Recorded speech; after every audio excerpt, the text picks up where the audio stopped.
Nau mai ki whakamiere.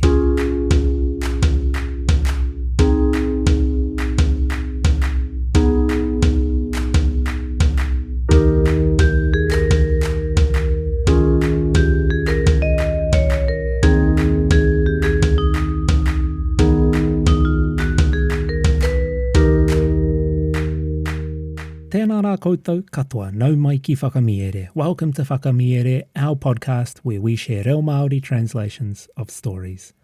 Today's Paki Poto is Te Tinana me ōna Wāhanga by Aesop.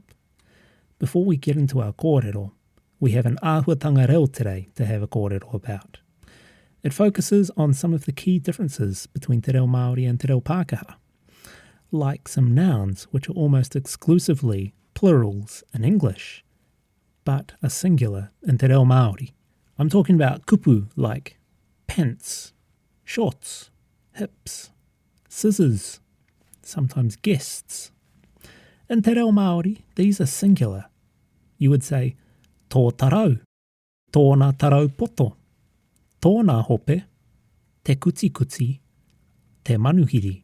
We also have some in te reo Pākehā which are the other way around. Think about hair, skin, blood, beard.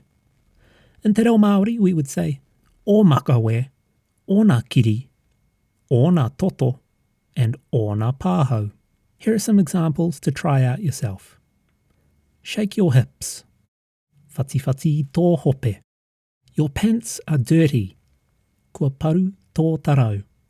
Pass the scissors. Homai te kuti kuti. She's bleeding. Kei te rere ōna toto.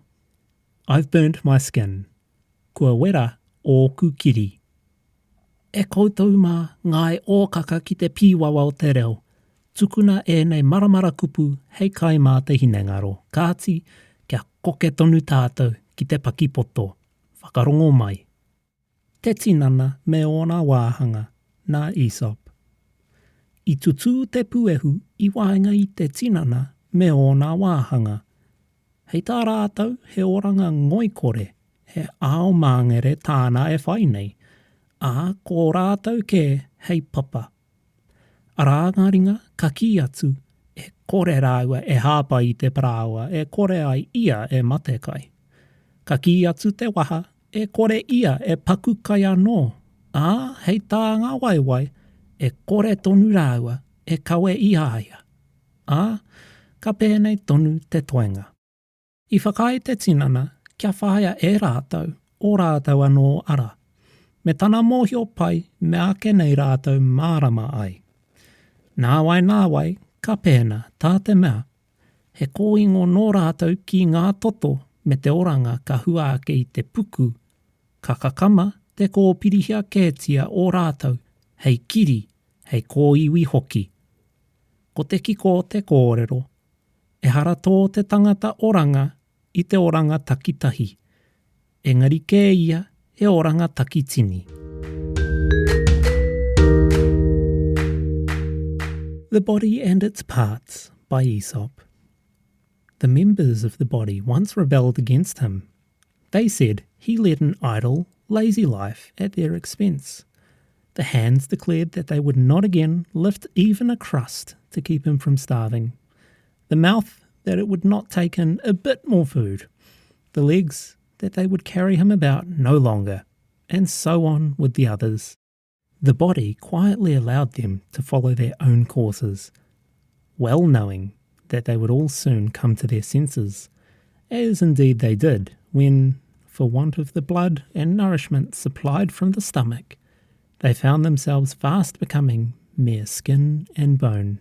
The moral being, no one can live to themselves, but must take account of their neighbour's needs.